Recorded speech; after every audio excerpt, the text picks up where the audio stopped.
Welcome, everyone. Thank you for your patience as we were dealing with some technical difficulties. My name is Erica Abrams, and I work for BBYO. I am the manager of the advisor and parent experiences, and I am so excited that all of you are joining here tonight for our incredible conversation with Dr. Louis Profeta.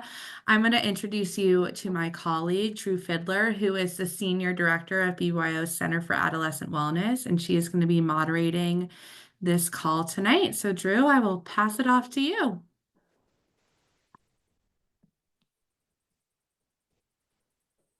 Oh my goodness, the technical issues just keep on coming tonight, friends. I am so sorry. Hello, everyone.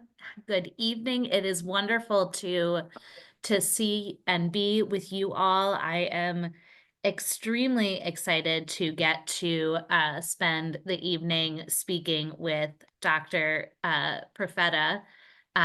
Dr. Profeta is a nationally recognized award-winning writer, emergency physician at St. Vincent Hospital of Indianapolis, which is a level 1 trauma center. He's cared for more than 100,000 patients and is the best-selling author of the critically acclaimed book, The Patient in Room 9 Says He's God. We could have some very interesting conversations just about that title, I feel like. He is a dynamic and sought-after public speaker and frequent guest on TV and radio, has gained critical acclaim for his poignant essays and writings for LinkedIn, Pulse Magazine on topics such as the heroin crisis and When the Lion Kills Your Child, End of Life, Palliative Care, and dozens of other essays. He was named a top voice by LinkedIn for leadership in healthcare. And his scathingly sarcastic but passionate essay, Your Kid and My Kid Aren't Playing in the Pros, was honored as one of the best articles on sports by the Society of Professional Journalism. In 2018, he was honored by the National Society of Newspaper Columnists for outstanding contribution to online media, and his essay titled A Sunday Talk on Sex, Drugs, Drinking, and Dying may be the most read and shared essay in history on the topic of drugs, sexual assault, and alcohol abuse on college campuses, having been read by millions. Dr. Profeta has helped hundreds of parents and has told hundreds of parents, unfortunately, that their kids have been killed over his career.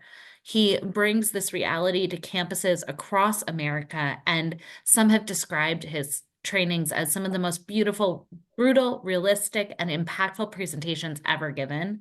I'm really looking forward to speaking with you tonight, Dr. Profeta, and helping to bring some of this education to our parents on how they can best really talk to their kids about what is a very real and very difficult stuff. So thank you so much for joining me this evening. No, thank you. And, as a parent of kids that went through the BBYO system, it's really sort of an honor to be back and be involved in this project. So thank you for having me. Thank you. So, would love to just kick it off with the really easy stuff. Tell us about what you're seeing in trends around, 8th through 12th graders. What's going on with our kids?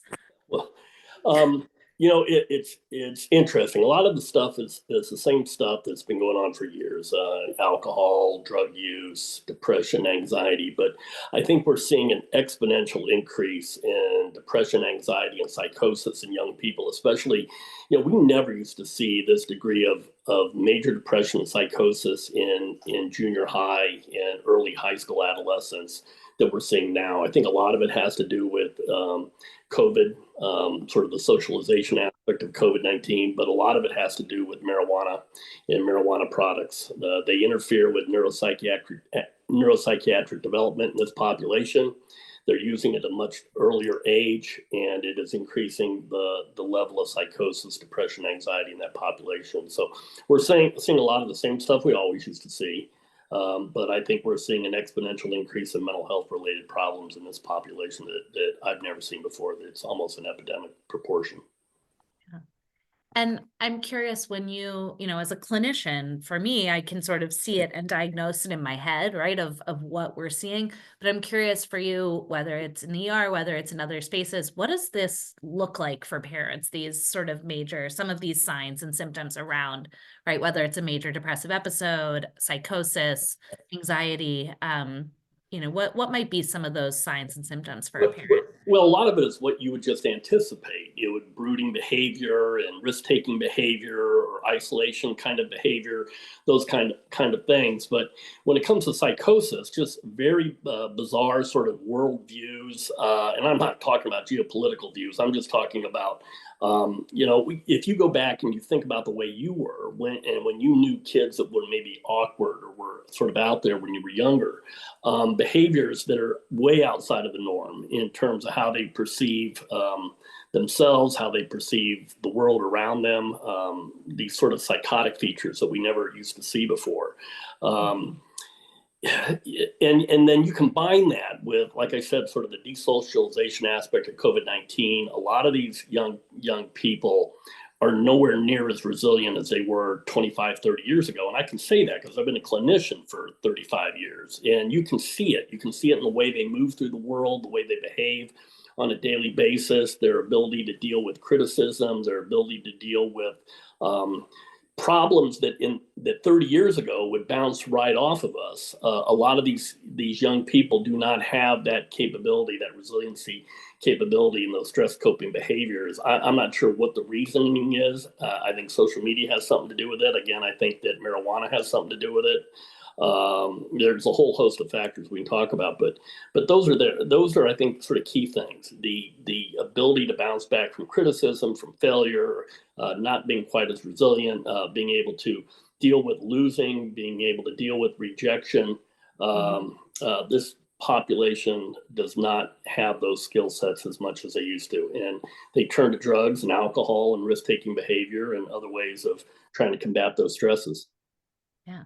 So, I mean, one of the things I've been truly amazed with in your work is both your work on college campuses, going in and talking to kids directly, right, about some of these risk-taking behaviors and the things that they're doing. And I was curious to, hear more from you. How can we help our teens, our young, right, like our teens, our adolescents, differentiate between, this idea of responsible risk-taking, trying a new activity, right? And something that's really a dangerous risk, substance abuse, driving under the influence, right? Using substances. How do we as parents navigate that? Well, one of the key points is that we have to stop looking at some of these behaviors with sort of the reckless, sort of going through maybe adolescence that we may try to, project on ourselves. When we look at ourselves, we say, okay, this is how I was in the 80s. This is how I was in the 90s.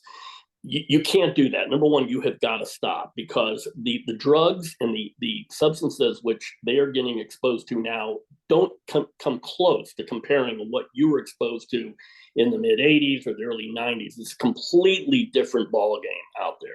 When we're talking about fentanyl, when we're talking about the potency of marijuana these days, when we're talking about the ease of getting amphetamines through the mail, I mean, all these substances are exponentially more dangerous. And when we're talking about fentanyl, you're talking about one pill can cause their death. And we're seeing fentanyl pop up in even marijuana gummies, in cocaine. When you go on spring break to Cancun and the kids want to go to go into town. They're going into town to buy ADHD pills over the counter at drugstores, or pain medicines like codeine. And almost all these are counterfeit. They almost all have meth in them. They almost all have fentanyl in them. And that's how easy it is to get a hold of these products.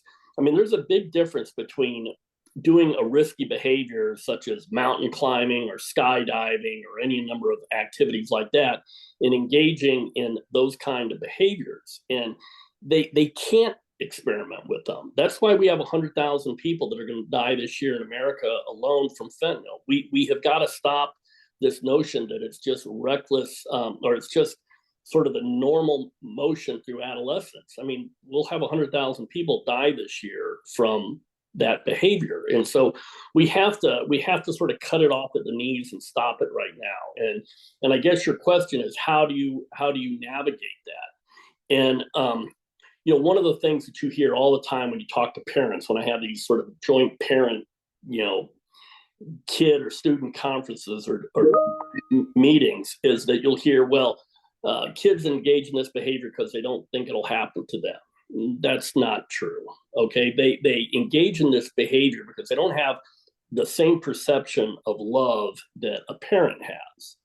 And it's one of the things that I talk about when I think about the most when I go to these college campuses is getting these young people to sort of step out of themselves. And one of the ways I sort of will explain it, I guess, too, is that I assume maybe that you have kids, right? Is that a reasonable assumption?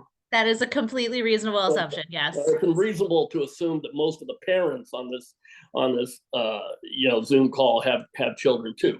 So when you were in 8th grade, when you were in 9th grade, when you were in junior high, when you were in high school or even college, I mean, you had an idea of what love was, right? You maybe had a boyfriend, you had a girlfriend, you had a best friend, you loved your mom and dad, and you had this notion in your brain of what love was, okay? And you ask these young people, say, what does it mean to love somebody? So, well, you really care about them. It means you'll do anything for them. You'll take care of them. And it wasn't until maybe you found that person that you want to spend the rest of your life with that you really had a sort of a change in how you perceive love. And then when you had your kid, all of a sudden it took on an entirely different meaning. I mean, the entire notion of love coned down this infinitesimal, point of time, which was the birth of your child. And all of a sudden the world took on an entirely different new perspective. We are trying to expect an 8th grade, 9th grade, a high school kid, a college kid to understand love the same way that you understand it now. It is completely different. And one of the best ways is to try to get them to look at that world, to understand that world of love from your eyes, from your perspective. And that is, I think, how you start these conversations. Because when you talk to a young person, and when I say to them, I said, you have any idea what it's like for me to go into a room and tell your mother and father you've been killed? I mean, you have any idea that depth, that guttural, primordial screaming that is incomprehensible? That really bothers them. Okay, when you explain to them and you show them what their mother and father look like, they can get behind that. They can understand that. They can understand the notion of destroying your life, these people that they supposedly are supposed to love, their mom and dad. And when you paint that picture to them, when you show them, this is what you will do to these people that you supposedly love, this is what you will do to them, that resonates with them. Their own mortality doesn't resonate with them as much as the damage that they will do to the people that supposedly they care about. And that is one way of talking about it, is talking about your potential loss as a parent and what this means. And so we have to have a discussion at that depth with them. And we always have to go back to that notion, that reinforcing about, I'm your father. Let me tell you what my world would look like without you in it. Let me tell you what you mean to me. And this is why it's important for you as my child to behave in a way and act in a way that is responsible, because you will destroy my life. And I will be there no matter what, but I need you to do something for me too. And those are the tough conversations we have to have, especially with the lethality of these drugs out there right now. We have got to have those talks with our kids, and we have to have it with that depth of understanding. So as you were talking, right, I thought you were giving some great sort of tips about, right, helping them to understand love, helping them to understand our relationship. How can a parent maybe start to understand, really potentially, if their child is experimenting with drugs or alcohol, like what might they see, what might they notice, and is there a certain amount that is okay, right? Is there a certain amount of marijuana that is okay, or a certain amount that is okay of experimentation? Like where can parents draw that line? When I talk on college campuses, okay, I tell these young students, I said, there's only two things you should be, I don't want to even use the term experimenting with, but if it's not alcohol, if it's not, smoking some weed in and a bong or rolling a joint, you shouldn't be doing it. Okay, there has to be zero tolerance for any of these other items. Okay, because every one of those other things, whether it's gummies, whether it's trying coke, whether it's trying meth, whether it's any of these other substances, you are going to die. You're going to die. I mean, we're going to lose 100,000 people this year. It takes one pill of fentanyl to cause your death. Okay, and almost all this stuff is adulterated.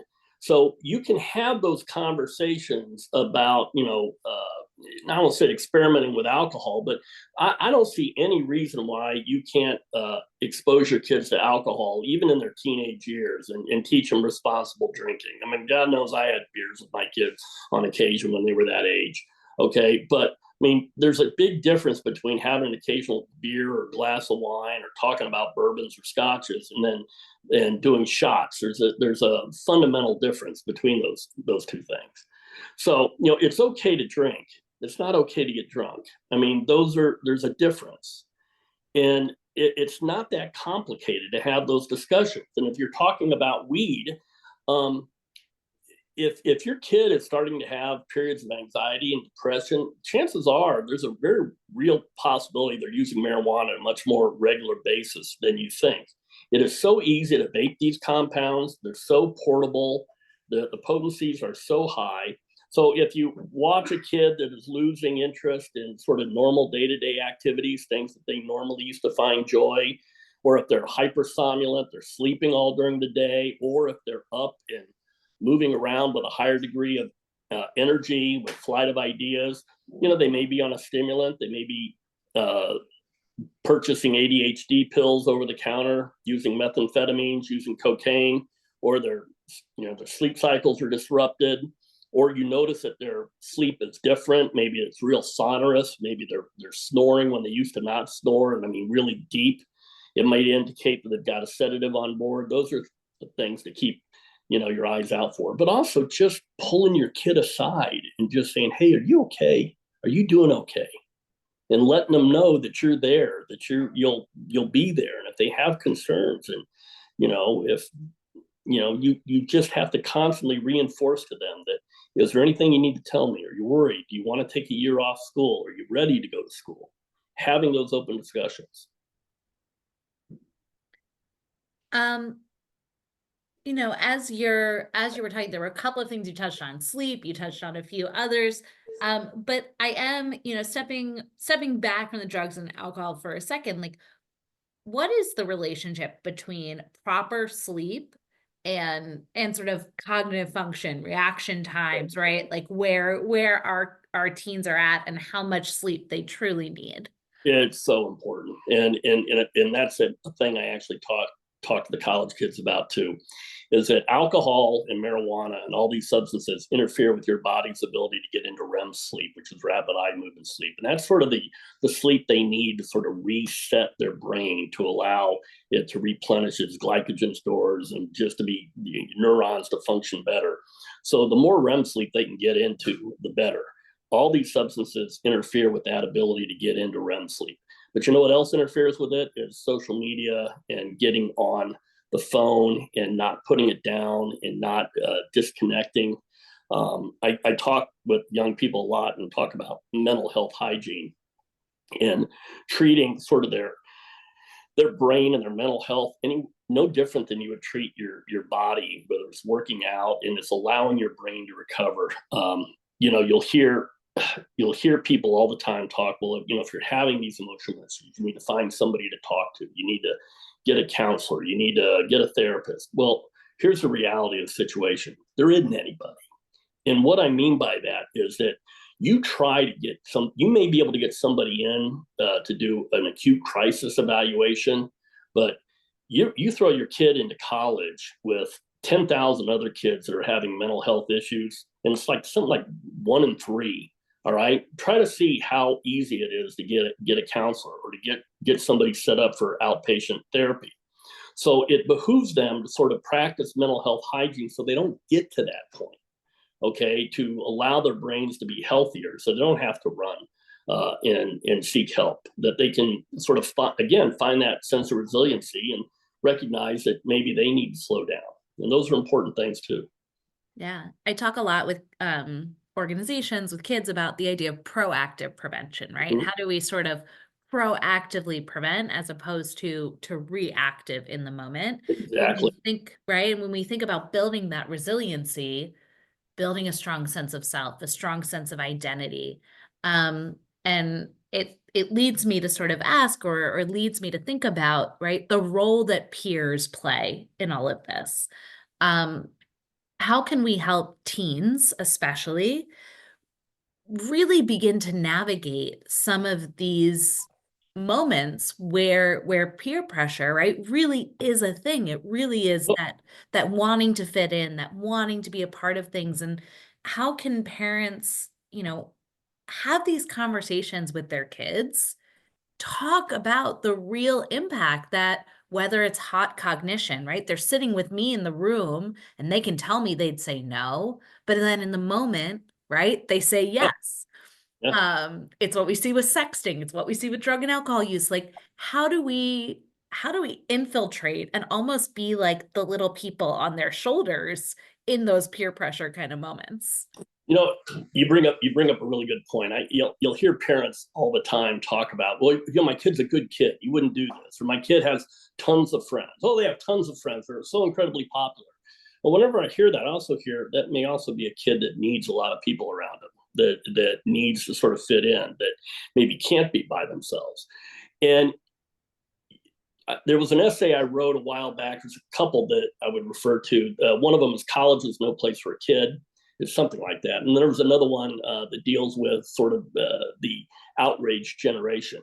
We have to allow our our kids to have the opportunity to grow into their causes.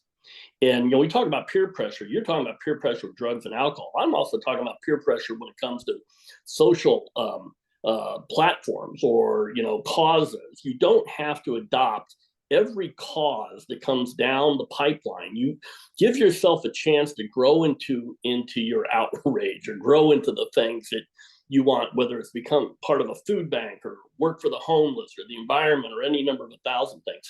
We have to give our kids permission to step away and say no and just let them find themselves. And in time, they're going to find those issues that are important to them. That stuff is really weighing on these young people. I give them permission to say no. I sit up in front of people. I tell them, I get asked to be on every board, to be part of every charity, to shout out every single cause out there. It's okay to say no. Here's what I'm focusing on. Here's what I want to be a part of, and allow them the opportunity to back away from a lot of this outrage. And another thing that you'll hear people, parents say, well, you want to get my kid off to college. And I ask them, I say, would you feel comfortable right now hopping a plane, going to Italy for 6 months and leaving your house in complete charge of your kid that you get ready to send off to college? Would you be completely comfortable with that? And if the answer is no, maybe your kid's not mature enough yet to go to college, because you're going to pick them up and you're going to send that same kid to college and expose them to 1,000 people that may not have their best interest in mind. Okay. So it's okay to step away and say, is my kid mature enough for college? It's anybody can get good grades. That shouldn't be the marker. It's how safe do you feel with them out in the world by themselves? Do they have the strength of character to say no? Okay, are they the type of kid that has to please somebody else, constantly? You may need to have a kid that probably should work construction for a year, wait tables or something like that. Give them a chance to sort of grow into themselves and then think about sending them to college at a later date. College is always going to be there. I think we rush way too many of these kids off to college before they're emotionally mature enough to do it. So that's the peer pressure. Okay. Kids that are emotionally secure and have the strength of character to say no, don't succumb to peer pressure. So you have to ask yourself there at the beginning, is my kid capable of saying no? And you have, and sit and talk to them about those things. Yeah. Multiple questions sort of swirling in my head all at once. And by the way, this goes back to the notion of hazing too. If you're in colleges, yeah, we throw that term hazing around a lot of times, But you do know that young people have a responsibility not to be hazed too. So it's not just chastising the person that's hazing. There's plenty of young people that never succumb to being hazed that say, no, I'm not going to do that. I'm not going to drink that. I'm not going to do that. So there's, for every kid that gets hazed, that falls victim of hazing, there's tons of others that said, no, I'm not going to be a part of that.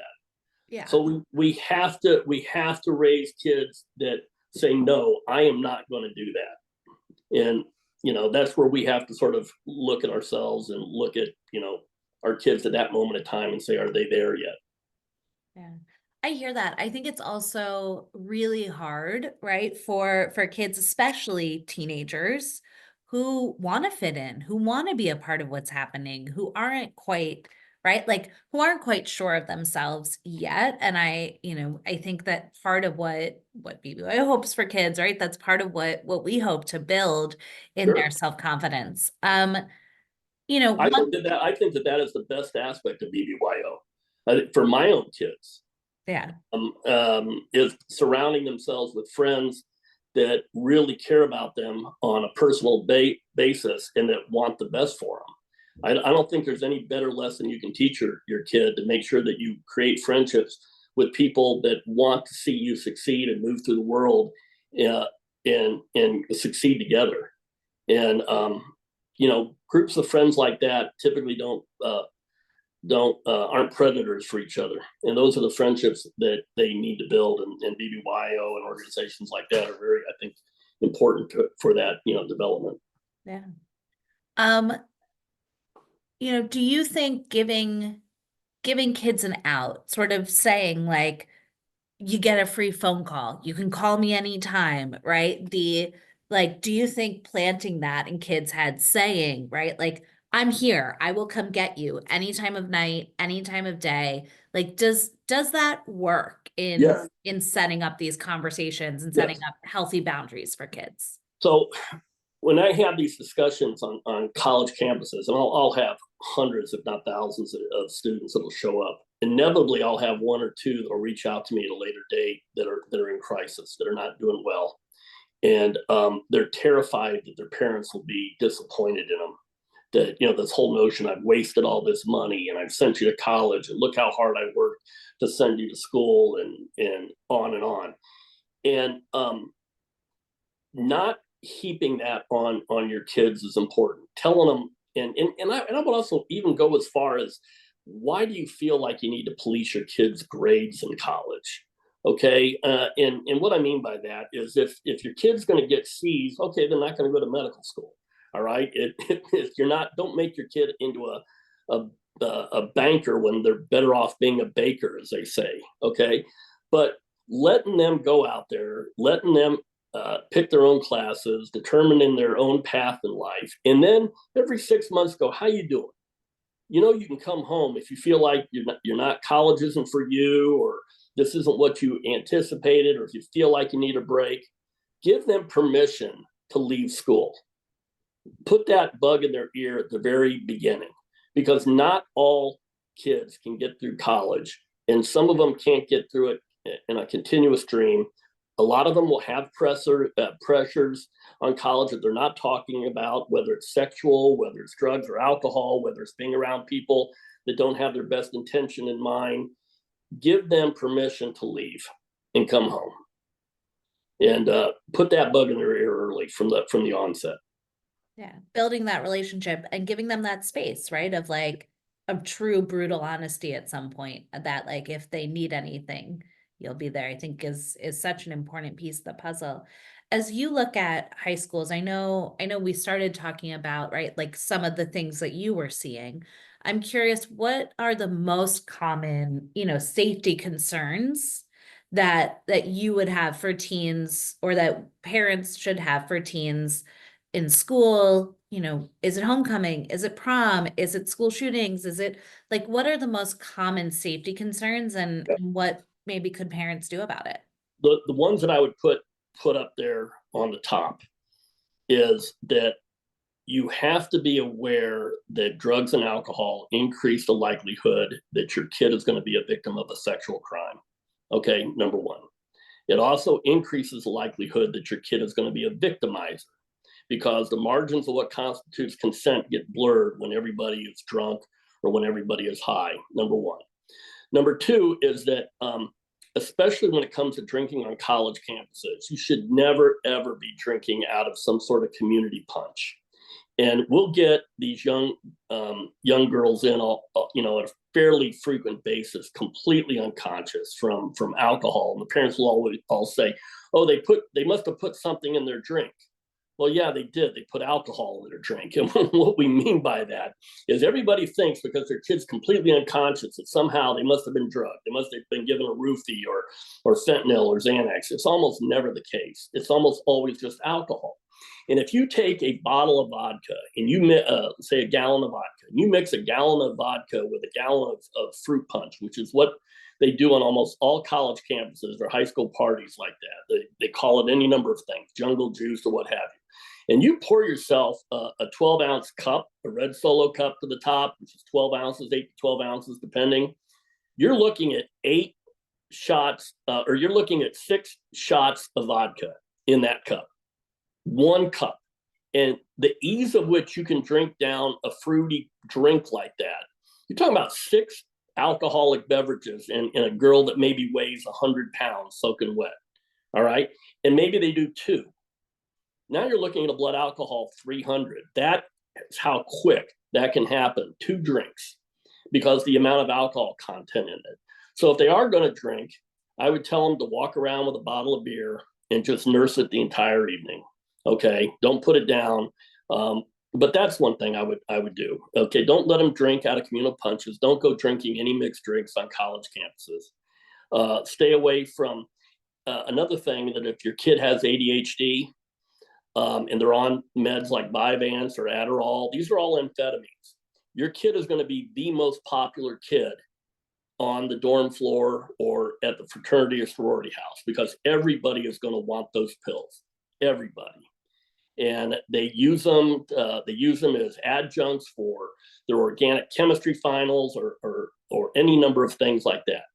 If you don't think your kid can avoid the peer pressure of giving away an amphetamine to another kid, your kid has no place being in college.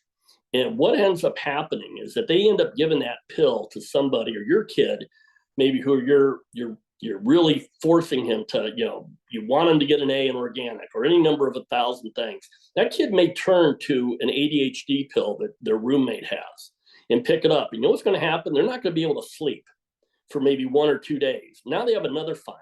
Then somebody says, "Hey, I got a sleeping pill. This will help you get to sleep." And the pill turns out to be fentanyl, and then they die. That's how quick this can happen. So that's another reason why I talk about this sort of forcing these kids about the grades. The last thing you want them to do is to turn to somebody else's ADHD meds. It's going to put them into a cycle of a stimulant, and then they're going to need a sedative, and then they're going to stumble upon fentanyl, and then they're going to lose their life. And it only takes 1 pill. And again, a lot of the ADHD pills are actually meth. They're counterfeit. They're bought over the counter. They look exactly like regular Vyvanse or Adderall. So that's another thing that I would caution young people against. And so and then frequent use of marijuana products. And if you sit in front of a group of college kids and you tell them not to smoke weed, you're going to lose all credibility. They're not going to listen to you at all.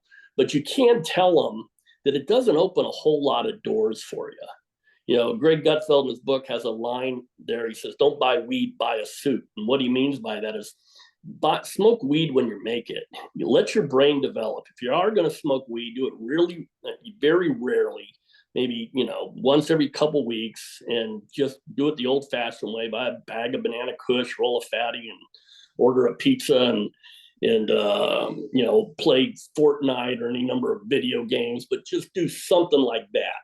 Okay. But don't sit with a vaping pen and vape every 10 minutes and smoke weed every night to go to bed. It's not going to open up a whole lot of doors for you.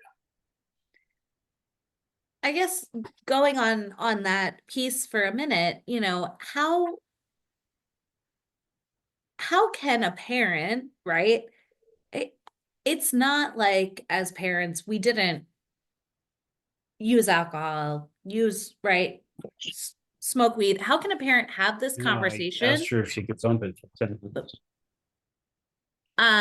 So how can a parent, potentially have this conversation without starting to sound like the teacher from Charlie Brown, right? Like, how do we how do we talk to our kid, be real about, potentially even some of the mistakes or missteps that we made, or right, if 1 in 5 college students is a victim of sexual assault, which is a statistic we know, right? 1 in 5 will be a victim of sexual assault. Like, how do we have these conversations, talk about these facts without sounding so old and disconnected, and like you said, like, you can't go into a room of college students and not Right. talk about the fact that they're going to do these things. So Well, but there's, again, I go back to, there's a difference between drinking and being drunk.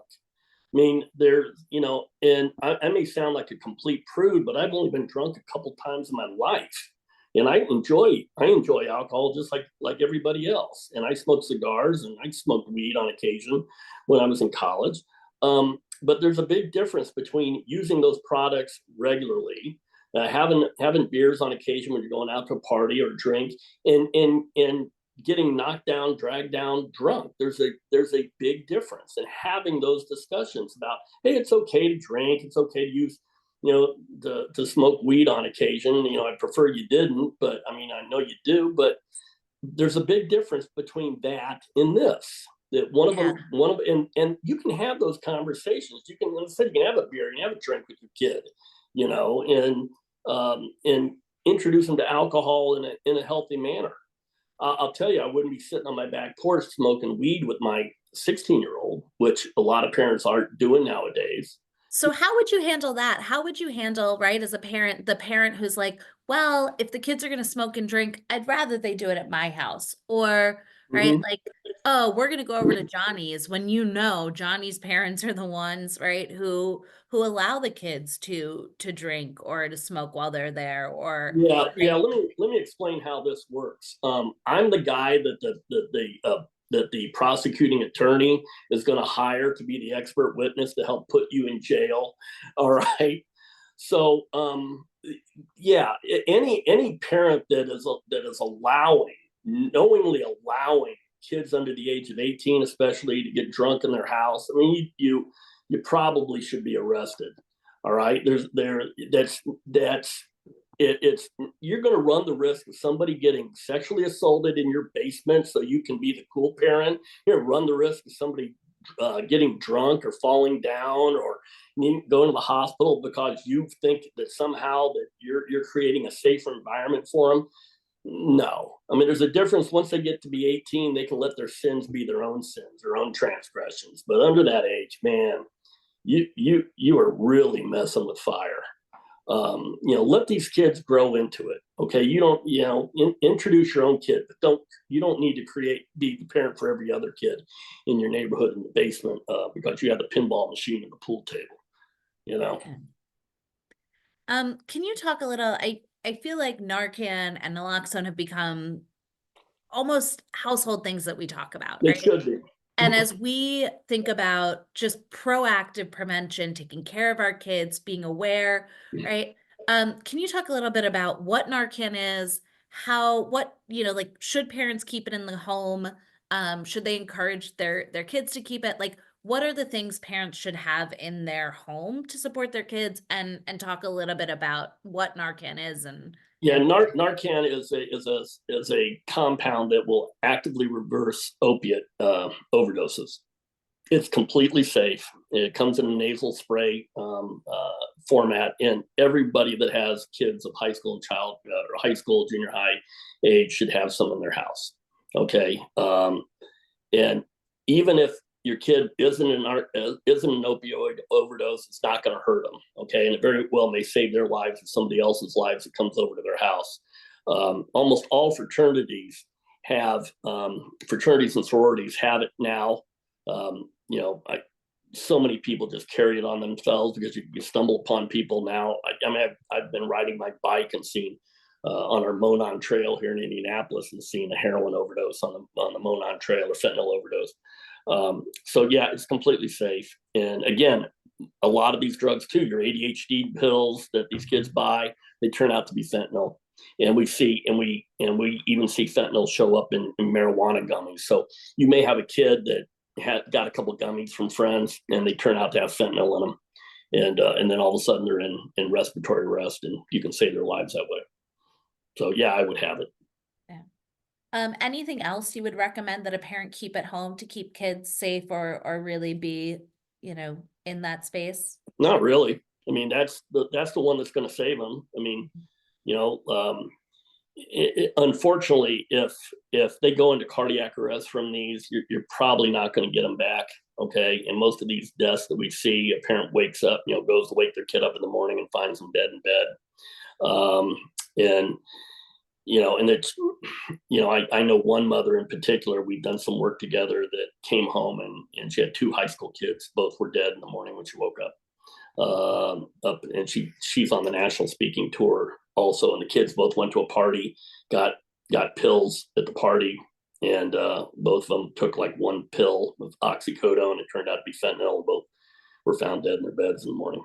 So that's why, we cannot have kids experimenting with these things. We got to convince them to stick with alcohol, stick with occasional weed, do it responsibly, practice good mental health hygiene, don't drink out of community punch bowls or whatever. And for the most part, teach your kid to have the strength of character to say no, and to be the person in the room that drinks but doesn't get drunk, and you'll be fine. It isn't that complicated. It isn't, and it is, right? I think it isn't, and yet. Start with love and then work into that. Start with talking to them about what your world would look like without them in it. Okay. And that they can always come home, that you'll always be there for them, and let them grow into their outrage, but give them permission to be kids, be young adults, but also, teach them that they have a responsibility to be responsible too, and to make smart decisions, not only for their sake, but for your sake too. Yeah. Okay, that you're in it together. Yeah, I think it's such an important piece of the puzzle, right? That you are in there together. Can you speak a little more about, you mentioned it in passing, but tell us a little more about vapes, nicotine, non-nicotine vaping, like these very addictive. It's all bad for you. Okay. Fortunately now, most of these kids are using what they call Zins, the little pocket. Yeah, it's like dipping, right? Yeah, but it's not the same. It doesn't have the, what I understand, I've looked into it a little bit, it doesn't have the carcinogenic effects to it. I guess if anything's good coming out of it, that's probably a good thing. They're not chewing tobacco as much, not smoking cigarettes as much. But the vaping products, I mean, none of this stuff is regulated. Okay, it all has adulterated compounds in it. It all has, there's fungal agents in them. It's interesting when you look at some of these vaping lungs, they look very similar to how some of the bad pneumonia lungs we saw with COVID-19 during the epidemic. They're horrible, and some of these kids will end up with permanent pulmonary disability from vaping. So but I smoke cigars, so I'm not the right one to talk, but having those discussions, I mean, stay away from those cancer-causing compounds. But when it comes to a lot of the vaping products too, or marijuana, and those are, dab pens and things like that, they're super high in THC, incredibly high THC levels. And the vaping or the dabbing compounds, dabbing pens, they burn at a rate that have to be carcinogenic. So, and another thing that parents may not be aware of, I'd encourage you to look up a syndrome called cannabis hyperemesis syndrome. We see a ton of young people that come in with intractable vomiting. In fact, I know an ER doctor coined the term scromiting, which is a combination of screaming and vomiting. You can hear these people from a mile away, and their diagnoses are wheeling them into the ER. They scream and vomit for hours on end, caused by marijuana. Marijuana will interfere with gut motility. So if you have a kid too that is all of a sudden having a lot of GI stuff, a lot of vomiting, upset stomach, it's a very real possibility that they're using THC compounds and not telling you about it. And Zin, right? Like these things are not supposed to be available to teenagers, no? Yeah, right. Everything's available to teenagers. Okay, there isn't anything in the world that isn't available to a teenager. Too true, right? Everybody finds a way. Yes. So as we start to, look at our time together, what do you think,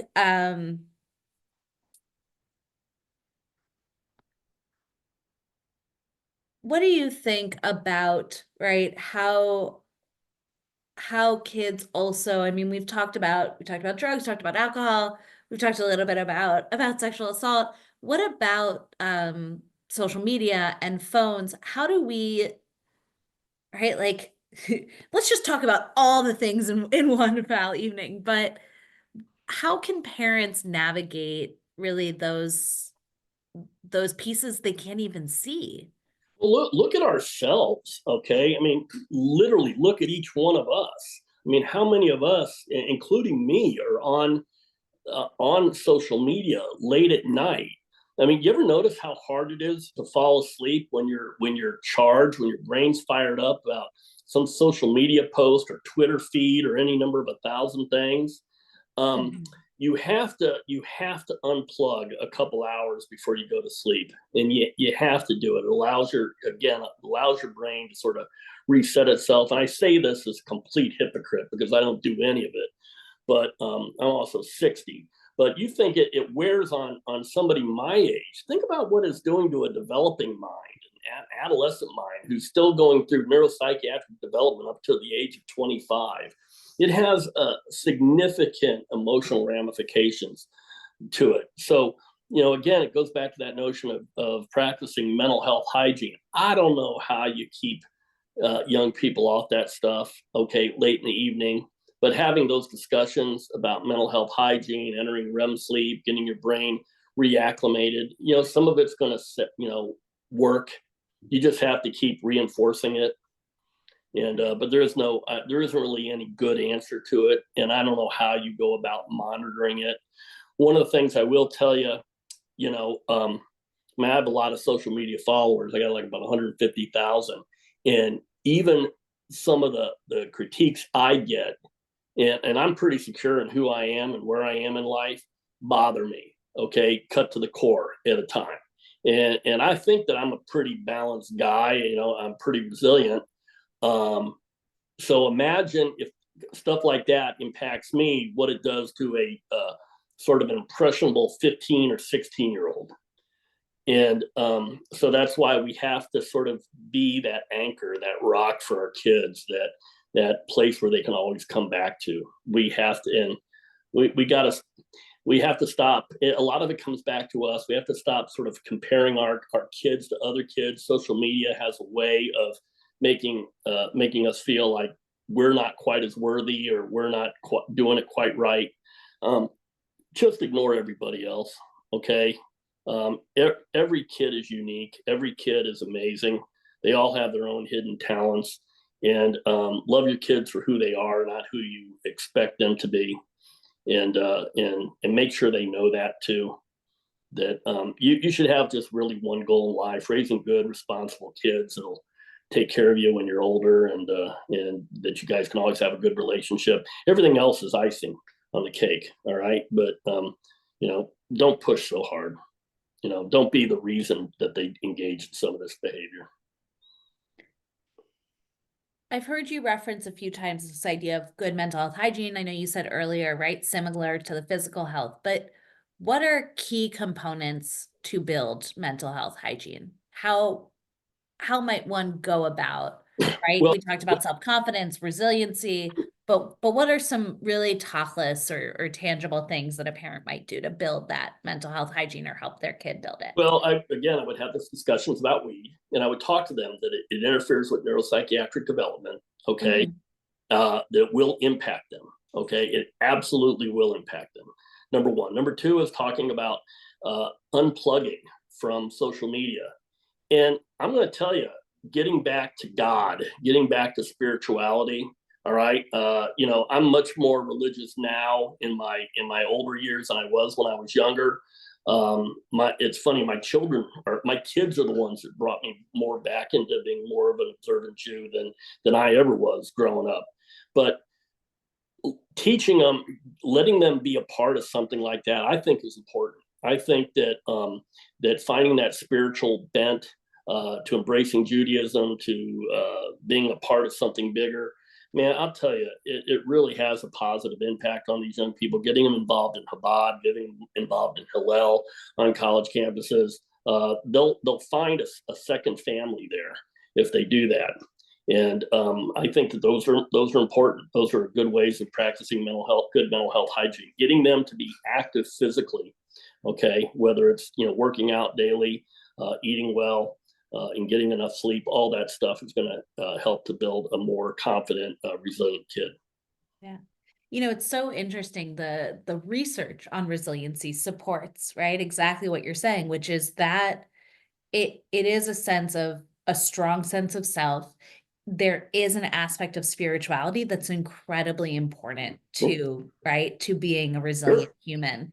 And it doesn't have to be God, but this idea that there is something bigger than oneself. And whatever that exercise practice or that outdoor time looks like, it's funny, as you've talked about, like putting the phone away, I keep thinking about, yeah, just buy them an alarm clock, right? Like put the phone down, put it away, get an alarm clock, do something, right? It's one of the things I think about of like, how do we get the phone out of the bedroom also at night? Just knowing how some of those things can impact or what can happen. So I'll do, to give you an idea, I'll have like a night shift. Like I just did a block of overnights. And I still do overnights. It's 60. So I had like 5 nights in a row where I was working 10 o'clock at night till 6 or 7 the next morning, or 12-hour night shifts. And it's really, really hard to sleep during those blocks. And I feel so miserable. I feel so emotionally bent and stressed after a 5-day night block. And again, I'm used to it. And to think how a young mind would deal with it. And so we may have something real catastrophic, like right at the end of your shift, like the last 15 or 20 minutes, maybe a shooting or a heart attack or something like that, that your adrenaline's just rushing. I know that I'll end up going home and I'll lay in bed and I'll stare at the ceiling for 2 hours, unable to get to sleep after that. It's so if it's happened to somebody like me, of course it's going to happen to young people. And I can compartmentalize that stuff. They can't compartmentalize it at that age. So we have to give them the tools. Yeah. I remember those on-call shifts as a new as a young professional were hard, right? And exposure to that level of trauma is really hard. And yeah, to think about it or try and put it into the brain of a teenager, I can't. Sure. I'm not sure I would have known how to handle that as a teen. As we're wrapping up, I'm looking at the time. You sort of said 3, when you were talking about, you were like, it's these 3 things. It's simple, it's straightforward, it's talk to your kids, it's, help educate them, it's be real about your love for them, right? What are the 3 things every parent should know to talk to their kid, or what are like the things their kid should know before they walk out the door to that next party, that next thing? There's nobody on earth that loves your kid more than you as a parent. There's nobody on earth that has their well-being at the heart of who they are than you as a parent. And if your kid doesn't know that may be where you're making a mistake as a parent. So start there, okay? And then everything else becomes a lot easier. Okay, once they know that they're the center of your universe, and if they're not the center of your universe, then you've got to make them the center of your universe. Everything starts and ends You know, one of my partners, my wife's partner, always says, we are only as happy as our least happy child. My mother says that. Yes. And I think that is one of the most profound sense of wisdom I've ever heard. And it's so true. And I had another nurse tell me once, kids need their parents more when they're infants and when they're teenagers than any time in their lives. And I think that is incredibly true too. Okay, your kids need you more, even though they're pushing you away and doing everything in their power to get you away from them, to find their own way through life. They need you more during the teenage years than any other time in your life. So make sure that you're there for them and realize it's not about you. It's about those raging hormones and those emotions and those, you know, all the angst that they're dealing with on a daily basis. And so I guess that those are some of the bits of wisdom that I would impart. And but I would also say, you know, and I didn't bring this up, if when your kids get to college, if they're in a fraternity, a sorority especially, or if you want me to come out to your high school or to your college and do a combined parent-kid discussion, you see what I actually do. You know, Michael Allian is is the guy that manages all my bookings at Greek University. I'll just reach out to Greek University, and I can always, you know, come to your kid's college campus, or if, you know, your kid is in crisis. I'm one person. I'm easy to find on social media. They can reach out to me. I'll help them find their way. I'll get them help. It isn't that hard. Well, thank you, Dr. Profeta. It has been an enlightening evening for sure, and I appreciate the opportunity to get to talk to you. Thank you all for joining us. We hope you will join us again for our next webinar, and that, you know, you're taking something meaningful away from tonight. I know I am, and we look forward to seeing you all again soon. Have a wonderful evening, everyone. Great. Thank you. Thanks.